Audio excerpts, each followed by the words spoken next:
And now for our feature presentation. Are you ready?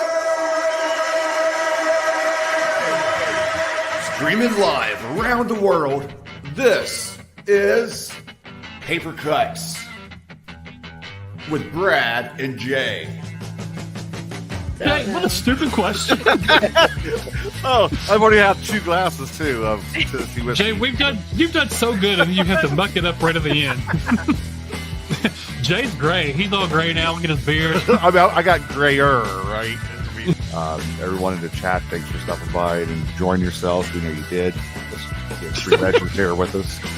Tonight we go on a chopping spree with Angela Sylvaine. Welcome to the show.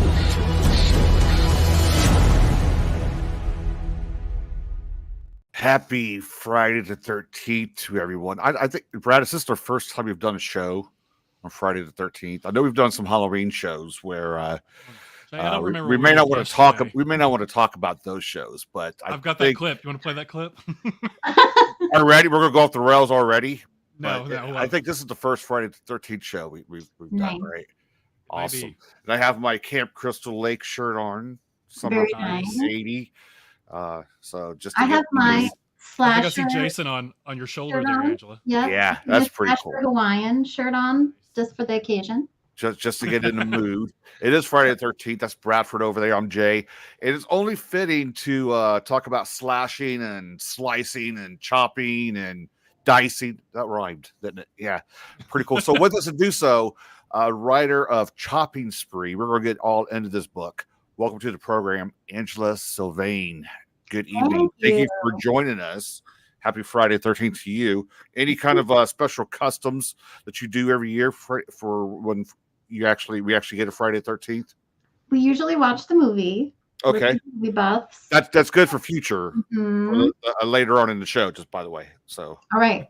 We'll see. We'll see if the pressure gets to me, but but yeah, we usually like to watch a little horror. We're big horror movie people anyway. yeah. But we like to bust out the classic Friday the 13th on the day. Last year, actually, I had the launch party for my debut novel on Friday the 13th. Oh, Okay, nice. So that was like real special. yeah. Now, do you just watch the first movie, or do you watch the first 4, which kind of go together, or do we do like a whole marathon? First one's my favorite for sure. Okay, I've seen that more than anything else. Absolutely. But I like 1 and 2 are great. And then, from there they get a little rocky. Yeah. It's like, they're varying degrees of bad with some spikes of good, So I feel like I got to a point where they purposely try to make them bad because they knew how bad they were. It's just there's some I know. like Yeah. the Jason X in space. I Yeah. laugh like crazy during that. I mean, they're still fun to watch. Like, Yeah. I love a bad horror movie. Don't get me wrong. Yeah. Still a good time. So I'm in. Well, I mean, your book, Chopping Spree, it's got the 80s vibe. You put 80s and horror together, those are some fun movies. So Agreed. Yeah, Those are my favorite movies. The 80s horror movies are the best. me too. I think because it was like my formative years when I was a little kid, I was Yeah. born at the very end of the 70s. And so 80s were like formative time for me. And it's really nostalgic in my mind. So right.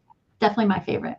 So here's a question. How old were you when you, and this has nothing to do with your book yet. We're going to get into your book, I promise. But the first Friday the 13th, how old were you when you watched it? Oh gosh. I think I started watching horror movies probably around the ages of like 7 or 8. Okay. Because we had HBO at my house and no parental supervision as most, Right. most 80s children, latchkey children did. So I would think probably somewhere, I can't remember what year that movie came out. What was that, like 1980. 80? Okay. Yes. So I would have been too young to see it right away, but I would say I probably saw it by the age of like 10 or 12, probably at the latest. I did see it when it first came out. I was 3. You saw it. That explains a whole lot. It does. It does. Wow. Like it. I only have like little odds and ends memories of my childhood, but I remember my mom, my brother, my cousin at my aunt's house, and I it had to be 1980. It was on HBO. We saw it. I was 3. So Wow. that does explain some things. Have any psychologists reached out to you about taking part in any studies or anything? Well, like I that? mean, they don't return my calls anymore. So that's something totally different. But That's your actual therapist? Yeah. He's like, don't call me. yeah, they're like, we've done all we can for you now. So go away. Go away. Are either of you all excited about the TV show, the Friday the 13th TV show they're doing? Yeah, I'll watch it. Are they doing a new show? They've done it Yeah, before. they're supposed to be doing a show, yeah. I think Blumhouse is doing it. Blumhouse is great. And like, it's kind of, you never know if they're going to do a good job with it. But I think of sort of like the new Chucky show. Is it pretty good? I never watched it. Yeah, I have actually just started it. I'm a little behind the times. I think I saw like 2 or 3 episodes of it. But I liked how they did it. They were doing something different than I expected. So I like those reimaginings. So they are doing a new Friday the 13th series? They're supposed to be, yeah. I actually like the remake they did, like 2009 or whatever it was. I thought that Right, was for the movie. And then they did a series for it, right? At one point. I think so. I know they're supposed to be doing another one, but if it actually happens, who knows? Yeah. I don't know. I love the Friday the 13th movies. I don't know why. They're just cheesy, but that's like part of the fun of it. Totally. Yeah, same. I remember growing up, it was like, did you like Jason or Michael Myers? It was like a rivalry. Favorite, yeah, it was like a rivalry. I was like, how could it be a rivalry? I mean, and then you're like, what about Freddy Krueger? And then start naming off some obscure ones. And it's like, how can it be a rivalry though? No, I think it's more of like a squad in my mind. Yeah. They all like hang out together and like exchange tips. Yeah. they're like the Warriors, the old movie The Warriors. They got the bottles and the fingers. Come out and play. Yeah. Warriors. I don't know how we went down this road. We need to talk about Chopping Spree, and we just got into some. Well, I mean, it is fitting because we're talking about 80s horror. Yeah. Slashing. I am shocked they haven't made a team up movie of all these guys yet. Like they did Freddy versus Jason, but I'm surprised they haven't done Myers and Jason and Freddy and like Ash or somebody all just running them up, killing everybody. Ultimate Dream Team. Yeah. Leatherface in there. Yeah, I mean they done the Avengers and all those. Yeah, oh my god, like a horror Avengers. I love it. Yes. Oh that crap! Would make so much money, it'd be ridiculous. I need to trademark that real quick before it happens. The Xenomorphs or something. I don't know. Yeah. Oh yeah. But, they have to team up to fight something, and then kill in between just because they stab each other in the literally stabbing each other in the back the whole time. Yeah. Don't go to sleep. So. This is gold. It'd be like Deadpool Wolverine, where they're just fighting each other the whole time. Then they fight the bad guys and fight each other. Yeah. Spoiler. Really? You've seen the trailer, Jay. That's just from the trailer. We need to trademark this ideal first, though, before somebody takes sure. it. Because if next year there's a dream team of horror slashers together, and we didn't trademark it. Yeah, it's like slasher frenemies. Yeah. There you go. Mm-hmm. So for your book, to kind of get back on topic, for your book, I thought like the funniest tagline would have been "Shop till you drop ... and then dead all in capital letters. I just thought. Oh, I love that. Yeah, that's good. That's good stuff. It's kind of fun to come up with like mall, phrases and stuff. I was having a flashback. I haven't been to a mall probably in ages, but I remember going in the 80s and 90s and just. Yeah, your book brought some flashback to me. Like, hey, yeah, I remember hearing that song over the speakers and going down to the food court and all this stuff. Food court. Yeah. So for everybody tuning in, watching, and listening, give them like the elevator pitch. What is Chopping Spree about? Sure. So it's like a retro 80s YA mall slasher, and it's about this fictional town in Minnesota called Eden Hills that's famous for 2 things. They have like an awesome 80s inspired mall and an epidemic of missing teens that are supposedly runaways. And the main character, Penny, who's a high school junior, has kind of like grown skeptical of the town's explanation for these disappearances. She's just started working at the mall in her first ever job, but she doesn't want to sound like a conspiracy nut to the cool people she's trying to be friends with at work. and like, the guy she has a crush on and everything. But then one night after closing, they all stay late and they're drinking and partying in the mall, and they end up stumbling across a masked killer that they have to survive from. But also some secrets start to come out about the dark history of the town. So Yeah. there you go. It's like a major twist. I thought it was. Yeah. It went a whole different direction. And yeah. That was my hope. Like, make people, people that are familiar with the tropes of a slasher think Yep. they know what to expect, and then you just surprise them a little bit. Just when you thought it was over. Pulled back in. You're like, wait, I have half the book left. Yeah, well, I did that too because I was reading it on my Kindle and it got to like 50%. I was like, but wait, there's much more. Oh, that's where she's going with it. Okay. So Yeah. it is a novella, so I don't want to give too much away, but like where it kind of veers off the path of the normal traditional slasher, like was that the original intent, or was that something you decided through the writing process to add in, or Yeah, it's kind of hard to talk about too without spoiling. That's kind of always my strategy when writing. Horror can be pretty tropey, which is fun. We all like tropes. There's a reason they're so popular. But if you just write the exact same story everyone has always written, it's not very interesting. So I always kind of try to think, how could I twist it a little bit from what people are used to? So yeah, that was kind of the goal. So was the mall, was that a big influence for you growing up? Sort of inspiring the story? I definitely, because I was kind of a latchkey kid, spent a lot of time at the mall with my friends, just roaming around. And, the nice thing about the mall was you could just hang out even when you didn't have any money. Right. you just like lapped around the mall and shopped without buying anything. And, if you had a few quarters, you took a picture in the photo booth, and, hopefully you could afford an Orange Julius, and that was about it. So yeah, I spent a lot of time at the mall when I was younger, and then actually I worked there all through college. So Okay. I worked at Spencer Gifts. Nice. So yeah, I sold lava lamps and black lights and like those singing fish, Billy Bass. Yeah. Billy Bass. A lot Down by the river. Oh, exactly. yeah. Every cheap thing you don't need. Like Yeah. that's what Spencer Gifts specializes in, is all the things you don't actually need to buy. There are no necessities there, No. Right. I thought I was doing so great one year. I got my dad for Christmas a Billy Bass. I was like, oh, look at this. I thought it'd be great. I thought he'd hang it in the living room. I have no clue where that thing went, but it was a Spencer Gift thing. Yeah. Right into the Yeah. trash can.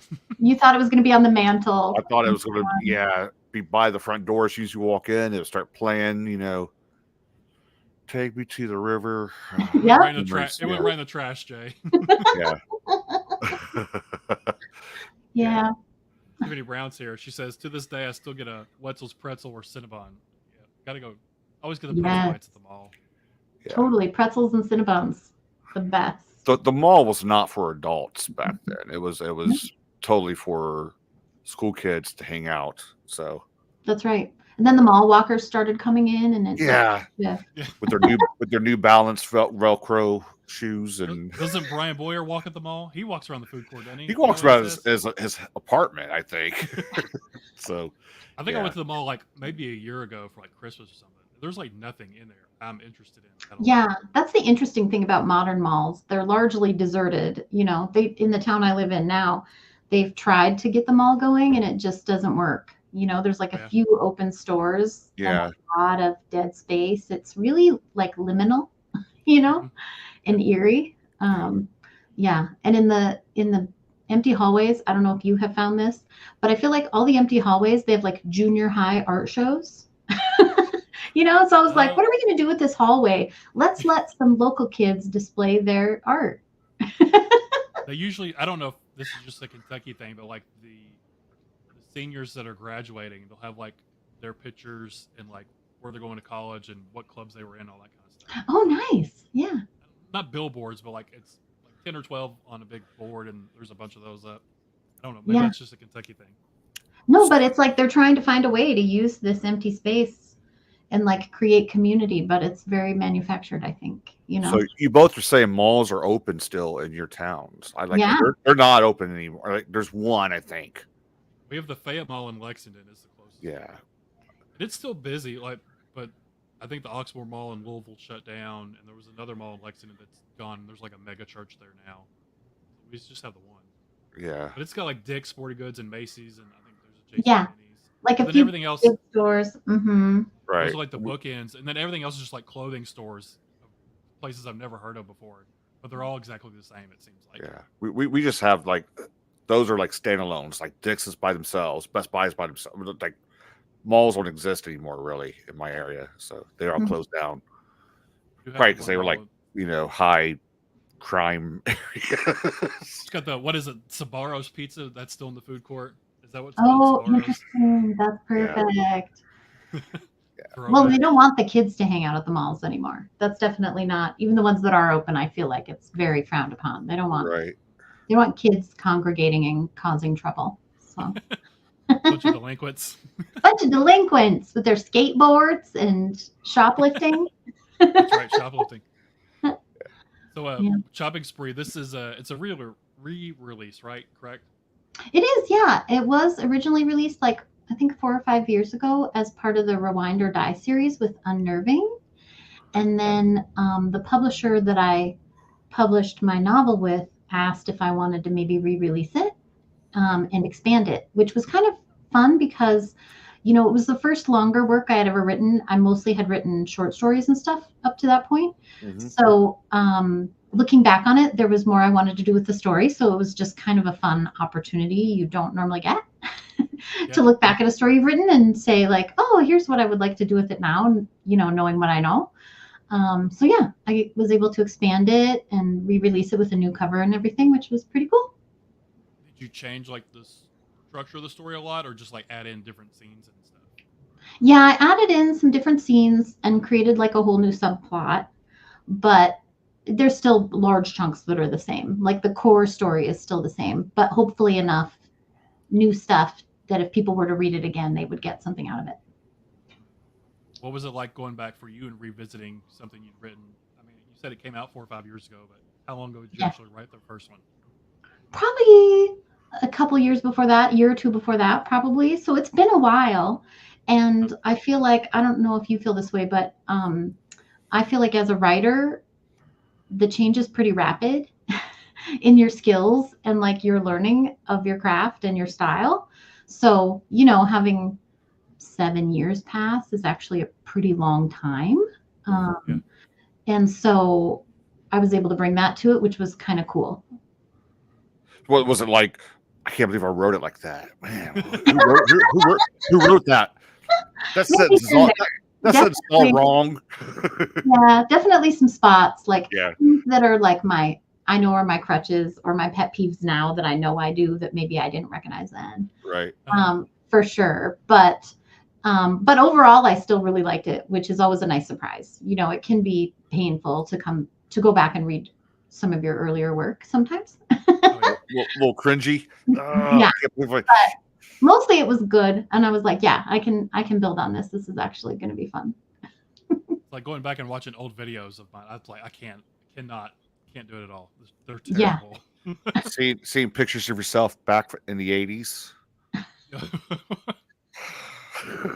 Why would At you the be? mall. I'd be a wee little. I know, I was infant gonna back in the say. days, Jay. You were born in what, 2000, weren't you? So 2002, yeah. yeah. No, Okay. that's a joke. I wasn't born in 2002. He just likes to act like I'm a child. He's got to assert, you know, dominance in some way. So Right. He does. So with your the original version of this, it was along the same lines. It was taking place in the 80s at a mall. yeah. You kept that whole concept. Yep. Okay. Yep. It actually takes place in current times, but it's kind of like Right. With retro mall. Yeah. Yeah. So it was the same concept that way, just like a more fully developed story. And I think more signals of a slasher. Like now I understand better all the kind of hallmarks of a slasher. So I put a lot more of that in. Like the whole first scene is new. Okay. okay. Right. Mhm. So yeah. I like the first scene because I was like, what is going on? Good. good. Yeah. Well, and it's like I don't think it's too much of a spoiler because anyone who has read a slasher, who knows slashers, knows the rules. And Yeah. one of the rules is someone's got to die right away, right? Yeah, You always kind of have to have like a sacrificial lamb right in the beginning. And when I wrote it the first time, I didn't have that. I didn't Oh, okay. show a sacrificial lamb. Like I implied some things were going on, but this is definitely much truer to that like equation. Yeah, you have to have that hook, that one that grabs them and starts things off. So but it's like that too with movies too. I think there's usually like someone dies in the opening scene. Yep. So He was going out to see his girlfriend. You knew like he's gonna get it. He's dead. Yeah. or the girlfriend's gonna die in front of him. One way or the other. Someone's getting killed right here. Like, oh no. And he's not mentioned in the description on the back of the book. He's not like the main character. So you're like, right. All right, this guy, he's in trouble. He's a red shirt. He's done. Yeah. He's like that cook at the beginning of Friday the 13th, the girl who's going to cook at the camp. You're like, oh no, this girl, she's in trouble. She's not even in the credits. So not named anyway. It's just right. first girl or something. Yeah, it's actually the credits girl. Yeah. So with the killer themselves, like I love when killers have masks. Did you like creating that, having put a cool mask on the killer? Yeah, I love that because I mean, if nothing else, it's like a great device because you don't know who it is. Right. So it's kind of nice, right? And I think it just adds like from the perspective of the characters an additional scare. I mean, if someone came walking up to you wearing a mask and it's not Halloween, you're going to be like, something is seriously wrong. Why is this What's wrong with you? wearing a mask? I'm about to run. So I think it just amps it up. And also I was just giving a lot of thought to like the symbolism. It says it I think it says it pretty early and it's kind of implied on the cover too. The guy's wearing a wolf mask. So when you think about like wolves in sheep's clothing and kind of fairy tales and all that kind of stuff, it worked well as a metaphor too. So it was kind of fun to play with. Why did you go with the YA route? Was it always set up? Did you already set out to make it like that, or did it just happen to be young kids that were involved with this? Well, I think that helps. Yeah. Age of the kids being trapped in a mall sort of lends itself to YA, certainly. Yeah. But I'm also just a big fan of YA. I've been reading YA ever since I was a YA. And I'm just a fan of it. I think it's, I love a coming of age story. It's exciting. I think it's relatable, even when you're an adult. You're not that young anymore. And I think you can get away with being really kind of self-centered and a little bit oblivious in YA as a main character, which I think works in horror, right? There's a reason why it's always kids that age in like slasher movies and stuff too. Even when dangerous things are going on, they feel like they're invincible. They don't really know the real world yet. So they're not that cautious and they do dumb things. Right. They never lock the doors and never lock the windows, and they maybe don't sneak think out of the windows at night. Exactly. And it's like exciting, not in a dangerous way necessarily to them. So yeah, I think it just lends itself to it as well, which is probably why movies use that age group so much. Because I feel like if it was, 40-year-olds, the movie would just end after like 10 minutes. Yeah. But I'm tired. Like, I'm semi-recliner. So they'll put the deadbolt and the chain on the door. Yep. The windows are reinforced, and if somebody shows up, they have a shotgun ready to go. Exactly. They're already calling the cops. Yeah. The cops are like on speed dial. They've reported it to Ring. The Ring. Yeah, I was gonna say they have Ring. They're talking to him on the porch. Can I help you? I need you to get off my porch now. I'm recording you right now. You're being recorded. The cops are on the way. Yeah, so you couldn't get away with it as much. Yeah. Not that adults aren't stupid, but maybe they're just don't make the same mistakes as teens do.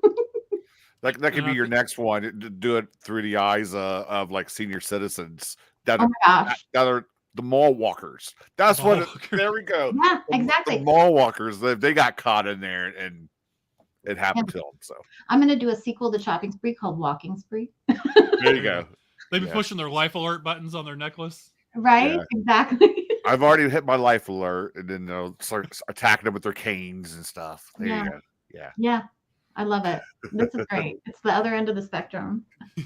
But I think it is important to say that even though it is YA horror, that doesn't mean it's for kids. Like they still cuss in here and they're drinking and all that stuff. So That's it's just the still an characters adult are story. yeah. Yep. I think a lot of people confuse YA that it's for kids instead Yeah. of being the characters are young adults. feel like Yeah, I there's a lot think of people confusion make with a that lot of sometimes. assumptions about that. I did a really interesting panel at StokerCon, the horror conference, Uh-huh. about young adult horror. And there was a variety of writers on that panel basically talking about how anything goes in YA horror nowadays. Like, you can kind of do whatever you want. It's just kind of the core of it is sort of a coming of age story. Right. So I think, people shouldn't let that scare them off, I guess. If they're Because it's hesitant not about dumbed down reading it. or censored for Yeah. young kids. It's still the same. Just the characters are young kids. And you'll be yelling at them for doing dumb things and thinking about how you did dumb things too when you were that age. Yeah. Well, I was yelling at the book too, because I mean there were parts when they were outside safe, and then they'd go back in. I'm like, what are you doing? Yeah, Oh, yeah. exactly. Well, that's a perfect horror movie trope, though. Once Yeah. they're safe, they still Yeah. got to run back in for whatever reason. Right? It's like one of those classics, like you were out and you go back in, you split up for some reason, right? There's Split all up, those yeah, things. You're like, why are you being Just- so dumb? The Scooby Doo split up. Yep. Yeah. Without giving away too much, because like I said, like we mentioned, there's like a somewhat of a shift about halfway, and it goes a different direction. But I did always wonder about that going to the mall, because you would see some of those hallways, how they got into the store and the stores behind Yeah. the gates. Like, I wonder what they do at night. Do they have parties and and there's Did you have parties, Angela, while you worked at the secret mall? societies going on and stuff, But I feel like it was like I wish I did. I was like, oh, that would have actually been really fun to have parties in the back room, after closing and stuff. Sadly, I was in college by then, so I probably aged out of that stupid decision a little bit. But but I also think it's funny to think about, I think some of the themes of the book around what's behind the scenes are sort of like the guts behind capitalism. It's like what's on the surface isn't always reflective of what's behind the scenes. And that's true of kind of the second half of the book too, like sort of examining capitalism and how it all works and what people are willing to kind of do to make money. And you see the money aspect of it play out, with the rich families that are part of it, and then their kids are affected, and things are happening. Again, I don't want to give away too much because it's a short novella, but things are happening that the kids are not aware of, that they adults are part of, and all that stuff. So yeah. definitely. And I think that's kind of part of why I like writing nostalgia horror too. I love writing stuff that takes place in the 80s and 90s because I think it purposely captures that idea of something that's like fun and shiny and like poppy and neon on the surface, but then underneath there's like an underbelly, which kind of encapsulates the 80s and 90s to me. Yeah. Even as a kid, it's like I saw all the fun stuff, but really there was like, Iran Contra and just all this stuff going on in reality that wasn't really very fun, even though it might have looked like neon. So it's kind of a fun time period to play with in that way too. Was that the original kind of intent, sort of playing with those themes of capitalism and greed and wealth? Is that kind of I think what you wanted to say out of the story? I didn't necessarily intend it, but it sort of naturally came out. Because when you're writing about a mall, which I think sort of symbolizes throwaway capitalism, even like how we were talking about how malls haven't survived and we keep trying to revive them. And I even think about my town now, the mall we have that's like half dead was like funded by the city and got all these tax breaks. And, you know, it's like this perfect example of something that just keeps trying to be revived, like Frankenstein, to get people to shop and spend money. Yeah, it's like a fun idea to play with. And I think it's kind of a natural progression. So I didn't necessarily start there, but once you start thinking about it, especially after working at a place like Spencer's that sells nothing useful, Yeah. Right? how many Billy Bass ended up in the trash? Like, we've got land. They're all in the trash. Fish. I know of at least two. Firsthand, I know of at least two. Lava lamps. They have some cool T-shirts, by the way. Yeah, I there's mean, yeah, T-shirts. okay, you can wear clothes. I'll give Yeah. you. Like I'm jealous because I when I was a teenager, I worked at McDonald's for high school and college, but I applied for Spencer's and I think Camelot Music, like whatever music stores were in the malls.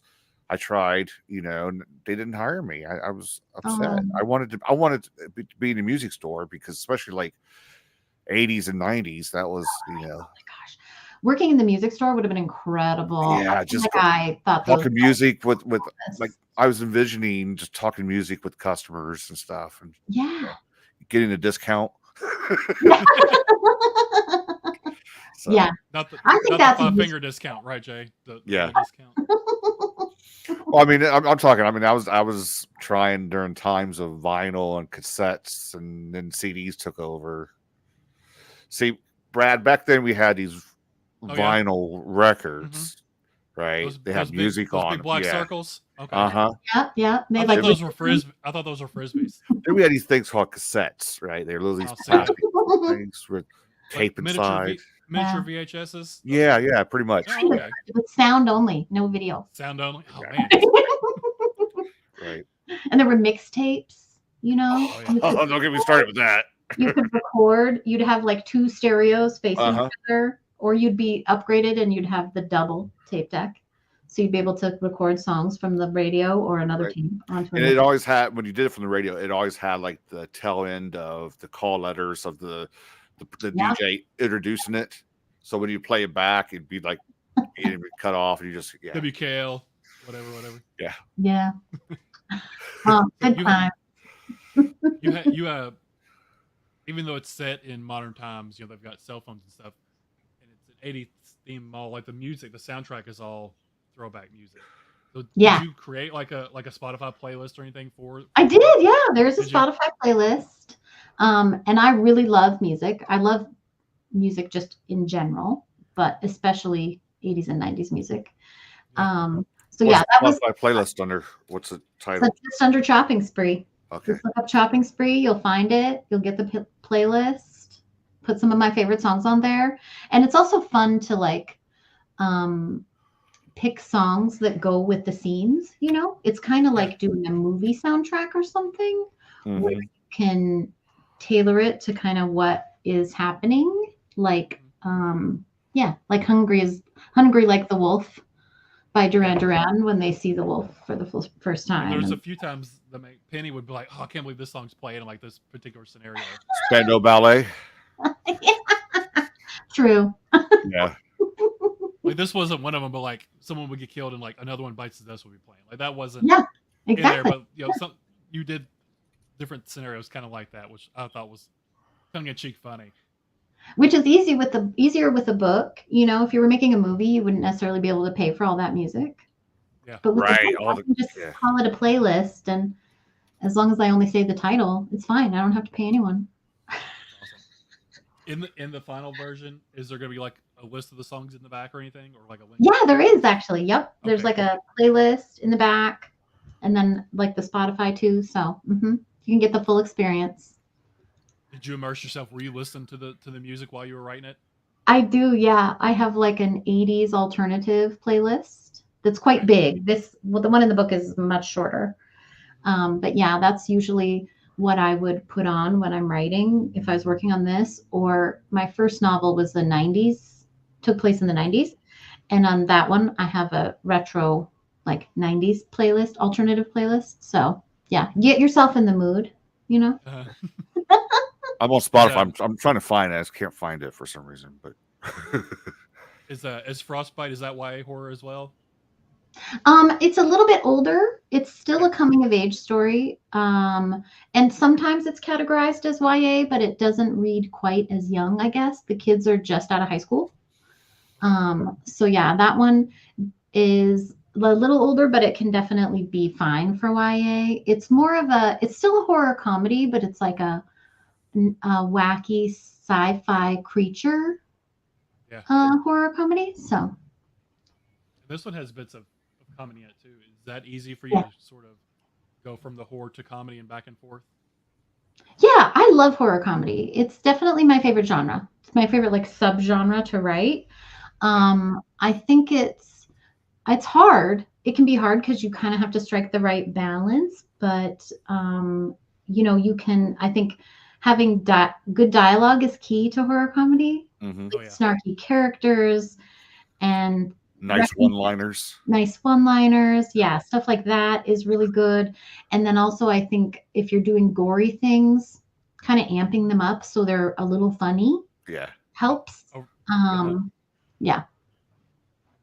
Is there a lot of not YA horror? Is there a lot of horror comedy books? But just like off the top of my head, I can't think of a bunch. Like movies, yeah, I think Grady Hendrix is pretty strong on horror comedy. Like How to Sell a Haunted House is one I would think of. What's his Pretty name? strong. Shoot. Brian Asman is Man Fuck This House. Is that a comedy? Yeah, maybe. I It's haven't read definitely- it, so I don't know. It's got a funny title. Also Brian McCulley. He's good with horror comedy. He did like a Christmas slasher that's really good. Candy Cane Kills. Candy Cane Kills. There it is. Yep. And I just read the sequel to that, Candy Cane Kills Again. It's great. That's great. That's awesome. I've read Yep. his what is it? Curse of the Reaper. That was fun. Yeah, that one's good too. And I think that's also a horror comedy for sure. I also think Rachel Harrison can be a bit horror comedy. There's one I can't think of. I have a bunch. Jeff something. Jeff Strand. Yeah, Strand. Yeah, Jeff Strand. I lost my train of thought. Yeah, I have like 20 of his books. Clowns and Spiders. Is that one of his? Am I Yeah. thinking of the I right think one? so. Yeah. Yeah, think it yeah. is, A yeah. lot of his are horror comedies. Yeah. Definitely. And I like that kind of thing because I don't know, I generally like to have fun with my horror. Yeah. With movies and books, I'm not necessarily one to mostly I read stuff that's going to be a good time. Yeah. I don't necessarily want to like feel like I want to die after or whatever. Like I'm just so sad. Like Yeah, you don't want one just totally depressing at the end, like, oh Yeah. gosh. just like, oh God, I have nothing to live for now, you know? Yeah. So yeah, definitely. Mark Taus does some too. Oh yeah, that's And right. he does a lot of like old people horror comedies, like geriatrics. Well, horror he would love comedies. the Mall Walkers. Yeah, he would. But we already have that idea, Mark. Don't I steal was, it. I was gonna say, I'll steal let it. him. I'll reach out to him, let him know we already sold that idea to Yeah. you. So yeah.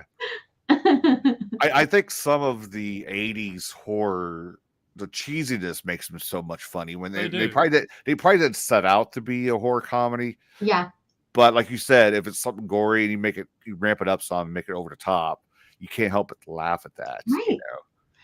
Because it's just so far fetched. like one of my absolute favorites is Gremlins. Uh-huh. That's like the that perfect movie- horror comedy to me. Because you love the characters, you actually care about them. Yeah. Like they make you care about the characters, and you really want certain people to die. That's And, always like, the best. Like, I hope you die. And then when they get there, Oh. come up and you're like, You're it's so yeah. satisfying. When that old lady with all the cats, which I love cats. I hope those cats are okay. But her, you're like, They're in Ohio. Oh, are we already there? no, I think that took place in. No, I don't know. I'm not sure where that one took place. I don't remember. I don't think it was Ohio though. I'm Not too pretty soon, sure right? All those Too soon, cats Jay. went to a farm and they're doing fine now. But I forgot how violent that movie was. Like, I put Yeah. it on for like, Yeah. I don't know, a couple years ago now for like my 6-year-old. Because like, oh, it's Gremlins, it's cutesy and stuff. And they're like putting each other in the blender and blowing each other with the microwave. I was like, I don't remember it being like this. And of course, it's Yeah. PG because back then no one cares. Like, yeah, you No. can do whatever. It's PG movie. Yeah. And when Phoebe Cates' character starts talking about how her dad died, Uh-huh. like, I forgot how dark that was. does. My Yeah. 11-year-old, I think we let her watch it like around 8 or 9. She wasn't very impressed with it, but like when that part, I looked at my wife. I was like, "That's a little dark. I forgot Yeah. all about that." Like it got real. Yeah, I forgot it took that kind of turn. I know. But then again, I watched Friday the 13th when I was 3, so that stuff didn't really affect me Right. too You were much. not phased. You were like dead dad in a fireplace. Who cares? Yeah, yeah. Was the original Chopping Spree, was that your first piece you put out, like your first longer piece? First longer, yeah. I had published a bunch of short stories and stuff, but it was my first novella. So yeah, so that's always exciting, right? It's like, oh, maybe I can write a longer thing that takes more skill. You kind of mentioned it in like the afterword of this, like looking back on it, doing the re-release, like that was kind of like a tipping point for you in your career. It was, right? yeah, for sure.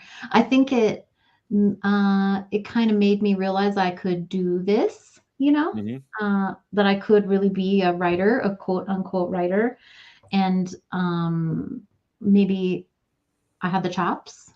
It gave me confidence for sure.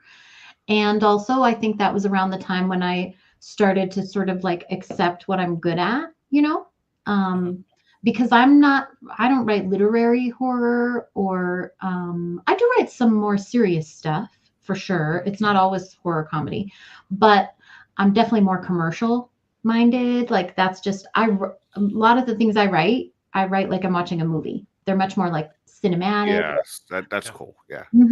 And so, but I think there is some, at least for me, some self-judgment around that at one time period where I was like, maybe I should go back to school and get an MFA and become like a real writer. And then I was like, you know what? No, I think what I write, it's fun. I enjoy it. And it seems like other people are enjoying it too. So I should just lean in. That's all that matters. If you're enjoying it, that's like the MFA to be a real writer thing, I think stupid. Yeah.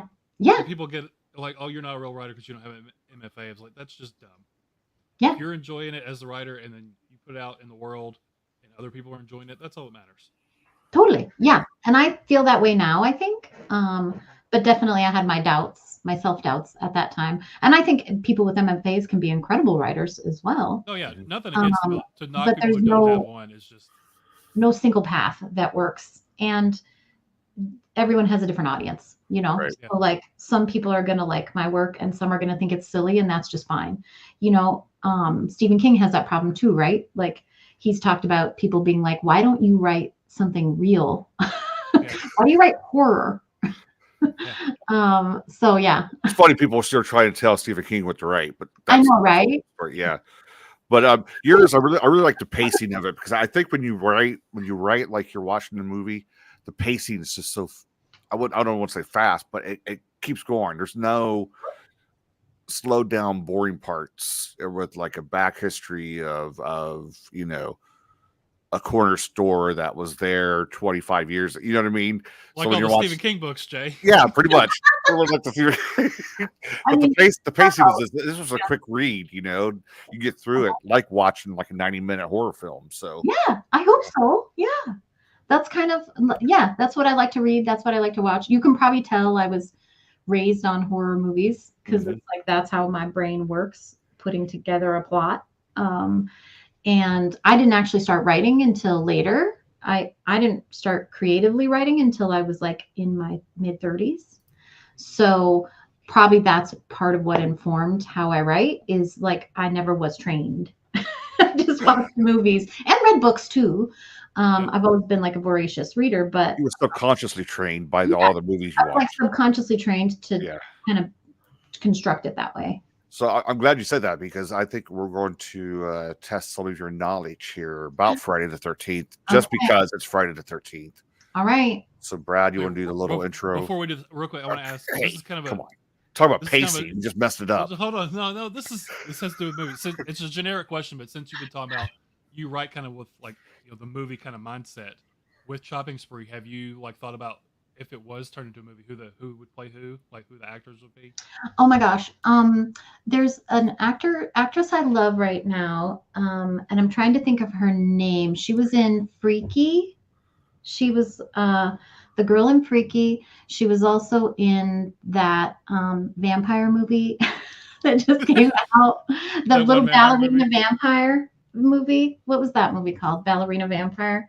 That is And Abigail. yes, Abigail. I don't know what The her girl name was is. in that movie, and I'm trying to think of her name, but I've always envisioned her. Catherine Newton. Catherine Newton. Okay. Yeah, I think she would Okay. be great.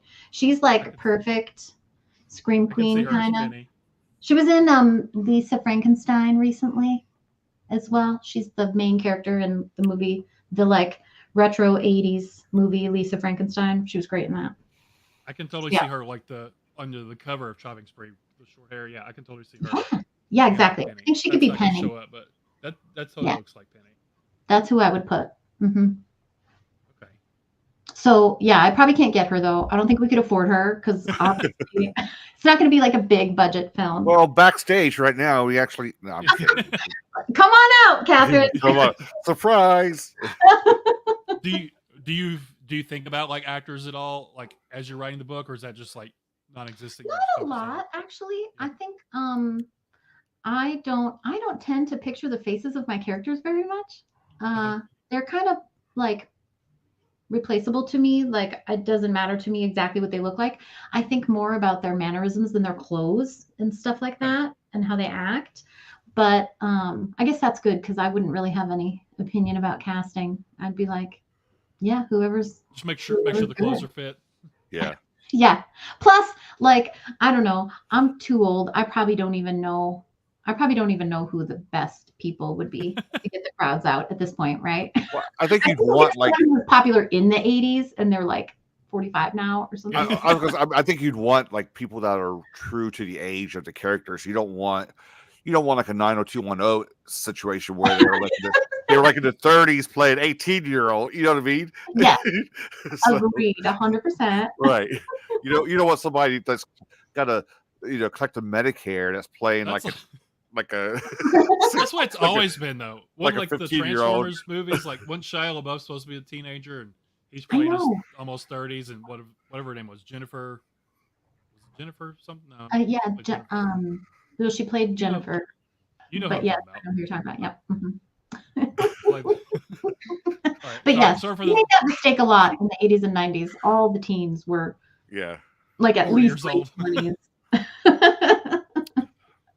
So yeah, I'll push for that. When the casting director calls me, I'm going to be like, listen, you need to cast like first few seasons of Stranger Things. That's what I'm, There you go. like age appropriate casting is what you need to do. Right. Got to Alright, cover we the can- gray hair and stuff. Yeah. We can do the quiz now. Sorry for the. Okay, I'm ready. I'm a little nervous. Like I feel like I know a lot about Friday the 13th, but These are Back under the so pressure. simple and easy. I'm not allowed to do hard ones anymore. So Okay. Because if this makes you feel any better at all, the trivias are always a disaster every time, and I think that's kind of the point now. It's just like people expect it to not go well.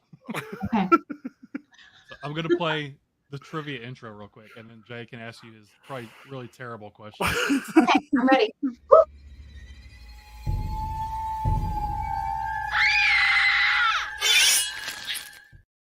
that was our budget for like 3 years. So Oh my God, that was amazing. I loved it.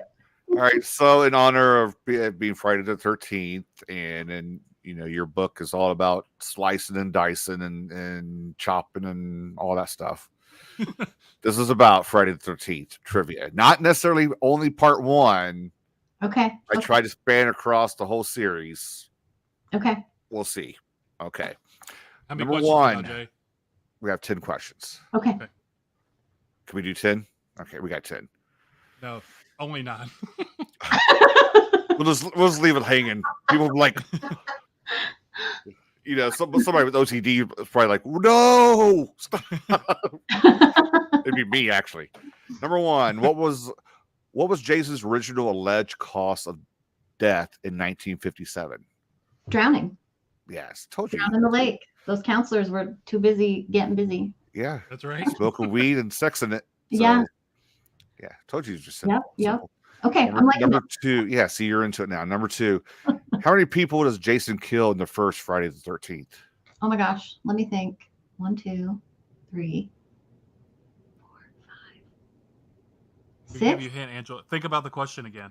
Read the question again. How many people does Jason kill in the first Friday the 13th?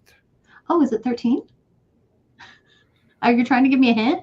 It's Yeah. a trick question. It's a trick question. Oh, right. He doesn't kill anyone. You're right. I Correct. didn't learn the Scream lesson on that one. I'm sorry. I would Yeah. definitely be killed by the person on the phone. He doesn't kill anyone. Right. Yes. Okay. Got it. Going to number 3, what is the killer's name in the first Friday the 13th? Pamela Voorhees. There you go. There we go. All right. I think number it's so 4. funny. See, Like he's not even in the first movie till the very, very end, and it's right. Yeah, which was like an add-on too, I hear. He doesn't get his mask until like what, part 3? part 3. I think you're 'cause right, it's the part 3D 3. one, and he sticks it in the camera like this. Yeah. And part 2 3 is the 3D one. overlap, I think. Yeah. So Yeah, he does like a. It looks like a Part 2, he's got the overalls. sack and the boy or burlap. something. Yeah. yeah. Part 3, he finds it like the attic of the barn. Yeah. All right, where are we at? Number 4. In part 2, what has Camp Crystal Lake's name been changed to? Oh gosh. Oh, I think I might know. I don't remember. I want to say it's something starting with an S, but I don't know where that comes from. I don't know. I don't remember. Do you know, Brad? Is it Camp Blood? No, but hold on to that answer. Hold on for later. Yeah. So part 2, Camp Crystal Lake's name is changed to Camp Forest Green. Oh, I definitely never didn't would know. remember that. I Yeah, didn't- it's kind of subtle. It's like you see a sign, I think, but that's it. Okay. Okay. All right. All right. So number Okay. 5, what name do the locals use for Camp Crystal Lake? I don't know, Jay. I Camp don't know. Blood. I told you these are. I'm not allowed to do hard ones anymore. So I'm picturing that guy, but I think maybe he's dead now. He's like, "There's a death curse." Yeah. The He's the harbinger. one that like holds the eyeball up to the camera real quick. Close. all right, number 6. Whose hand pulls Jason's mask to hell at the very end of Friday the 13th, Part 9? Jason Goes to Hell. Oh, I don't It's so long remember. I since think I've I've seen only that seen one. that one like once. But let's do it again. Whose hand pulls Jason's mask to hell at the end of Jason Goes to Hell? I've got a guess. What's your guess? I don't know. I don't remember. Is it his mom? No, it sets up a future movie. Oh, so is it Freddy? Oh, Yes, it Okay. is Freddy. There we go. Thank you. I appreciate that hint. That helped. Part 7, A New Blood. How is Jason brought back to life? Is that the one with the fence post and the Mhm. electricity? And the lightning, yeah. Electrified back to life? Yeah. Yep. Out of his That- grave? Exactly. Zombie Jason. I didn't like Zombie Zombie Jason as much as Jason. the one that ran fast. Fast Jason. Hello, cheese. 'Cause, That like, movie was actually decent. I like that in the later series. That one was okay. yeah, it's like, you want some wine with that cheese, or yeah. There we go. Before this dude was a monstrous rock star all over TikTok, Corey Feldman was in Yeah. one of the Friday the 13th movies. Which one was he in? Oh, well, he was in a couple. I think he made an appearance later too, right? But I It was think, like a flashback, but yeah, as a what flashback. was the original one he was in? Was it number 4? It was number 4, the final chapter. That's why I said earlier the first 4 kind of connected. He played a young Tommy Jarvis, which Yes. Tommy Jarvis was there in the next one, but he was kind of older. Older. Yep. And then eventually he's the one who does the fence post, right? Right. And back to life. Yeah. Idiot. Where are we at? Which movie of the franchise was Kevin Bacon in? Oh, number 1. Yeah, he played Jack. And he had a good death too with the arrow Yep, right up Oh, yeah, through he the did, did he? through the bed. through the bed. That was excellent. And the final one here. Bum, bum. And there's some debate on this. If you go online and look this one up, Okay. who won between Jason and Freddy? Hmm. I don't remember what happens at the end of that one. I know. I don't remember. I think that's another one I probably only saw once. That's I'm a just good gonna- movie though. I like that one a lot. I'm going to say Jason because it's his, it's Jason versus Freddy. So would they let Jason lose? Probably not.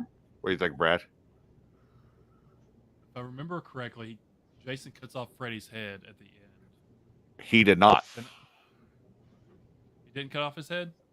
Someone else cut off Freddy's head. Jason's carrying it away. Oh, okay. I do kind of remember that image. Yeah. So the official online thing is I guess they fought so much they both were just exhausted, and Jason kind of walked away into the water or something like that. The final girl in there, she's the one that cut off Freddy's head. Okay. But at the end, you have Jason walking away. Though. Yeah, you have Jason walking away with Freddy's head, but Freddy winks at you. So it's a draw. It's a stalemate. Yeah, officially it says though Jason got the upper hand overall. So it was kind of a trick question. Okay, I love it. I want to watch that one again. That's an opinion question. That one's yeah, really good. that's why I threw it. That's why I threw it in there. We've talked too much about these movies. I thought it was fun. This is a great way to spend Friday the 13th. I still like Jason X, the space one. That's just so. Oh my god, that one's terrible. It is so terrible. Only my favorite part though is they did some AI stuff in it and to trick him to make him think he's back at the old Camp Crystal Lake at one part. Oh yeah. And I one of the earlier ones, like maybe part 7 or I don't know. He had this woman in a sleeping bag, was hitting her against a tree. So in Jason X, he put 2 women in a sleeping bag. It was just. That's one of the best kills, the sleeping bag kill, because they brought it in the remake too. Brutal. I like that. That was good. Now all 3 of us all weekend are going to watch all of these now. I know. Now I'm like something. I'm going to definitely watch the first one tonight, and then we're just going to see what happens. You got it all queued up, ready to go? Yeah, I think I might have that one. I'm pretty sure I own it. Probably in multiple forms. Yeah, that one with the outtakes and the director's commentary and all that. Yeah, I'm sure they're streaming everywhere right now. Better be. Yeah. In Shopping Spree, did you like the kill scenes? You like writing the kill scenes? I do. Yeah, that's kind of fun to get creative with it. I think that's probably a funny part about being a horror writer is you get kind of proud of your creative kills. Like I remember it wasn't specifically with Shopping Spree, but when I was writing Frostbite, there's one kill scene I'm really proud of with the snowmobile. Oh, okay. That I came out of my office after writing and I was just like bragging to my husband. I was like, brushing your shoulders off. That was great. That's what I just did with the snowmobile. He's like, you are messed up. I know. It's like only horror fans and horror writers know that feeling. They're like, I just wrote this kill scene. That's just. And if you say it to somebody who only reads like romance stuff, like, what are you talking about? You're so proud. You're like, I'm pretty sure no one has ever killed anyone like this before. What I just did to that word processor, I tell you. Yeah. That's fun. Oh, nice. Yeah. I shouldn't try writing anything, but romance writers would be real upset if I tried to get in there. Just sneak a kill right in the middle of your romance book and just freak everybody out. See if everybody catches it. Yeah.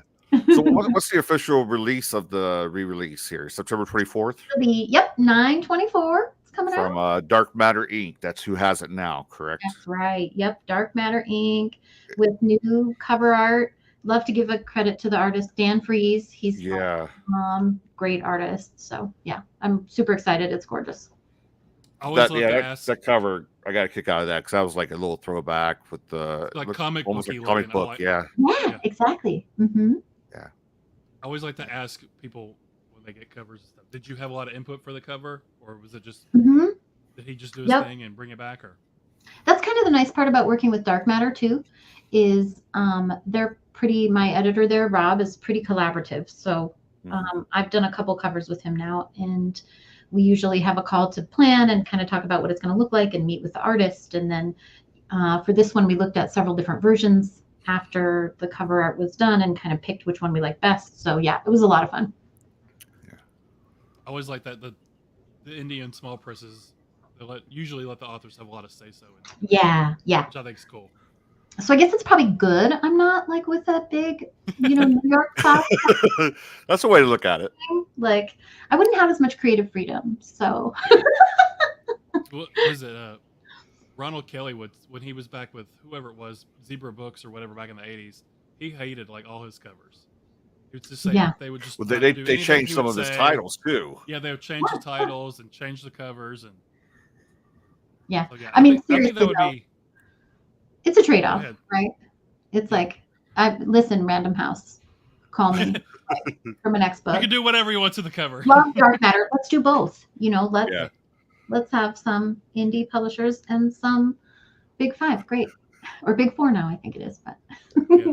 I mean, I'm sure some authors don't care, but I feel like you spend all that creative energy and time with the book, and then someone else gets to slap the face on it. Oh, Yeah. that would bother me personally. yeah, you kind of have to detach yourself from it a little bit. Yeah. I feel like it would also be that way with having your work adapted for screen, You kind of just have to be okay with them doing what they want with it. Yeah, whatever direction they decide to go. Yeah. Then you watch it and you're kicking yourself like that's totally different. That's just as long as you get the money up front. Yeah, that's what I'm saying. Listen, Hollywood. I'm very easy to work with. I'll give you creative freedom. I just want executive producer credit, Yeah. and then we're good to go. Need one of those director chairs with my name on the back, and I'm good. Yeah, totally. I just bring it up Honestly, where I go. and- Yeah, I know. I was gonna say just wherever you go, you just set it up, set up shop. Are you going to go out on tour or do anything and make some appearances for this? Or Yeah, a couple. I have a launch party at a local bookstore here called Firehouse Books, Old Okay. Firehouse Okay. Books. So we're going to do a launch party there, and then I have a couple signings at other bookstores around the area, like a couple Barnes and Nobles we have around here. okay. Okay. So yeah, and all that is up on my website if anybody wants to like check it out. If you're in northern Colorado, that's where I am. I was going to ask, what's the horror scene in Colorado there? I don't hear much It's about writers from Colorado, to be honest. Well, you might have heard of someone, a little upstart called Stephen Graham Jones. Well, no, I've Maybe. heard of him. Yeah. I'm just Well, teasing you. Well, I mean, as far as We've got like a new scene here, yeah. as Stephen Graham far as Jones. like probably indie smart press, it's like really Midwest a lot, Mhm. or California. There's like no in between the Dakotas and the Colorado. Is, and all. Is Erica T. Worth in Colorado? I feel like She her book is, yeah. Is she? She's Okay. she's actually, I'm lucky to call her a friend, actually. Okay, cool. I And really so like what is it? White Horse. White Horse is really good. White Horse is great, and she has another book that's going to be coming out soon too. Oh, I remember the cover for it. I can't remember what it's called, but the cover was With the really door, it's like a haunted. I can't remember. It's called Room 229 or something. I could be Something like off, but it's like a haunted hotel room kind of story. So I'm super excited about that one from her. She's great. So what's next for you after this settles down? Are you working on something future or? Yeah, right now I'm writing the sequel to my first novel, Frostbite, which I Okay, mentioned. That one's about a small town in North Dakota in the 90s that gets hit by a meteor in the middle of winter and infects the hibernating prairie dogs with alien worms. So it's Nice. kind of like, and they rise up and attack and infect people with a memory stealing bite. And this recent high school graduate and her best friend have to save their town and also battle a fundamentalist cult that thinks this is the end times and they're psyched about it. Things loaded. That's Yeah, it's basically fast-paced like Chopping Spree, but longer. yeah. So it's like Critters meets like The Faculty or something. Okay. That sounds Jay, that's some like sci-fi stuff that you'd like. Yeah, I mean, that's kind of stuff like I could get into that. Yeah. So I'm working on the sequel to that. So Okay. the sequel that doesn't have a name yet, I'm just calling it Frostbite 2 right now. Frostbite 2 by harder. Electric Boogaloo. Frostbite 2 More Bitten or something. I don't know. That will be coming out October of 2025. So I'm just kind of working on Okay. finishing that up right now. Which Is is that exciting. one signed with somebody already, or? Yeah, that one's also with Dark Mattering. Okay, cool. So Mhm, mhm. they're holding on to you then. Yep. Yeah. That's right. We like working together. Are there any plans for a Chopping Spree sequel? Maybe. I kind of left it open. I think it would be sort of fun to do, honestly. Yeah. So yeah, I'm definitely open to that. I might have to you know, when you're a writer, you have so many ideas. So really the challenge is going to be after I finish the sequel to Frostbite, figuring out what I want to write next because I have too many ideas. So we'll see. Do you think you'll stay in that slashery kind of sci-fi comedy realm with horror? Or you think you'll branch out Probably. and do I anything really different? like horror comedy. I have a little something started that's like the other thing I might work on is a post-apocalyptic roller derby to the death. Okay. It's like Idiocracy meets roller derby. Yeah. Nice. So that one could be fun with like girl gangs and stuff. Okay. So we'll see. Might work that's on giving me that. Mad Max vibes for some reason. I was gonna say, I was just thinking like hardcore roller derby girls. It's just I used to watch Mad Max. I used to Yep, watch Mad roller Max. derby all the time on TV. That's so Yeah. fun. It's But give them chains and knives. exactly. And people Brass you know, knuckles. Yeah. it's a fight to the death. So like someone's gonna die. It's like Hunger Games style. That would be cool. That'd be a fun story. So yeah, should write that that one's one. been taking up space in my brain, so I might write that one. So you're set for a while. Yeah. Yeah, there's no shortage of ideas. Yeah. We'll I have do have a day job too, though, so you know. damn job. Those day jobs suck. Yeah.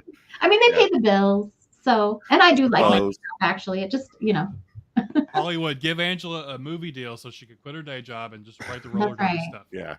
listen. We'll have to have you back when the others come to life and come out back I out. love that. Yeah, and we'll find something else to do trivia about. Uh-huh. Uh-huh.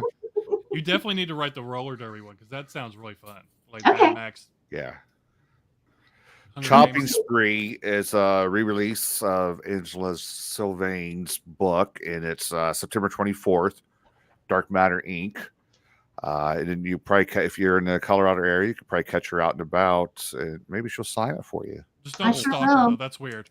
Yeah, I don't stalk her. No stalking, guys. I'm gonna give you stickers. Like Yeah, there you go. Oh, get a sticker. There you go. Yeah. Angela, we appreciate you wanting to stop by and chat with us and talk about this, especially on Friday the 13th. You know, some people look at this as a holiday. Yeah, should be, no, it you should know be a what? holiday. I want to celebrate this holiday with other horror lovers. So There it's you go. Yeah. perfect. Thank you so much for having me. It was great. Yeah, definitely. And you know what better way to talk about a book with a lot of chopping in it on Friday the 13th? Slashing. I didn't even and- realize it was Friday the 13th when we booked the show until like Yeah. yesterday. It was just fate. It was Yeah. fate. Fate All of right, some that- other god. Yeah, the god Well, of slashers, whoever that is. And also, I have to go back and look because most of our shows are on Fridays, but I don't think we've done a Friday the 13th show, have we? I don't think don't this know. is it. This is it. Nice. In all of the 35 years we've done this, this is I'm Yeah. super excited to be your first. there you go. Yeah. Now, I mean that comes with a discrepancy that if I go back and look and say, oh yeah, we've done like 6 shows, then I No. apologize. Like ahead of time. I'll Last be like, month. that's okay. Didn't Yeah, happen. this year. I don't All believe right, it. everybody in the chat, thanks for stopping by. We appreciate it. That's Brad over there. Angela Sylvaine's our guest this evening. Chopping Spree, pick it up. It's out from Dark Matter Inc. on September 24th. I'm assuming physical copy and ebook. That's right. So, Yep. there you go. Wherever you get your books. All right, and it's a chopping good time. Right. I had to be corny. I had to be corny. You got chop till you drop. Yep. Chop till you Sorry. drop, guys. insert every pun possible. Yeah, We'll end it now. yeah. That's gonna do it. Thanks everybody. We appreciate it. Angela, we appreciate you hanging out. Bye. Thank you so much. Thanks everyone. Love you, Till next Jay. time. I know you do. My wave here.